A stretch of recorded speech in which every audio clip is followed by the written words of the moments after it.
À l'occasion de la naissance du prophète Mohammed, que la paix soit sur lui et le salut, je vous propose la réponse de cette question. Qui est le prophète Mohammed? Que la paix soit sur lui et le salut. Le prophète Mohammed est celui qui a défendu les droits de toute l'humanité il y a 1400 ans. Le prophète Mohammed a défendu les droits des hommes, des femmes et des enfants. Il a commandé et a favorisé l'amour entre parents et ses voisins. Le prophète Mohammed a établi une relation de coexistence entre musulmans et non-musulmans. Il a organisé la relation entre les membres de la famille pour assurer les droits sur les fils et les filles envers les parents. Le prophète Mohammed a combattu l'injustice, a appelé à la justice, l'amour, l'unité et la coopération pour le bien. Il a appelé à aider les nécessiteux, à visiter les patients. Il a appelé à l'amour et à l'échange des conseils entre les gens.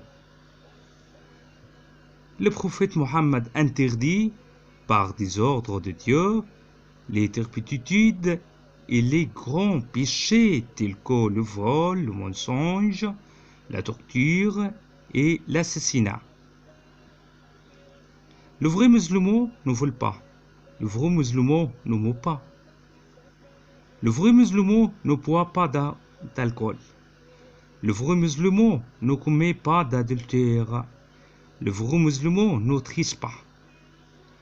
Le vrai musulman ne tue pas des innocents. Le vrai musulman ne tue pas des innocents. Le vrai musulman ne nuit pas à ses voisins. Le vrai musulman obéit à ses parents et les aide. Le vrai musulman est bon pour les jeunes, les personnes âgées et les personnes âgées, les femmes et les personnes faibles. Le vrai musulman ne torture pas les humains ni des animaux et ne nuit pas aux arbres. Le vrai musulman aime sa femme et prend soin de ses enfants. Il est bon et miséricordieux envers eux jusqu'au dernier jour de sa vie. La relation du vrai musulman envers ses enfants ne s'arrête jamais, même quand ils deviennent adultes. Savez-vous pourquoi tous les musulmans aiment Mohammed? Saviez-vous ce qui signifie le nom Mohammed pour les musulmans? Chaque musulman aime Mohammed, que la paix soit sur lui, et plus que lui-même et plus que tout dans sa propre vie. Avant de juger un musulman, sois juste. Écoutez cette personne et regardez ses comportements et ses attitudes. Comparez ses idées à ce qui est l'islam et à ce que le prophète Mohammed a commandé.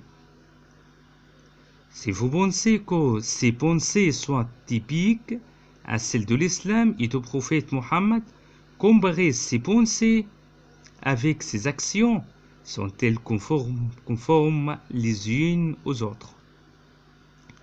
Si ces actions sont conformes à ses pensées et à ses paroles, donc ils représentent l'islam.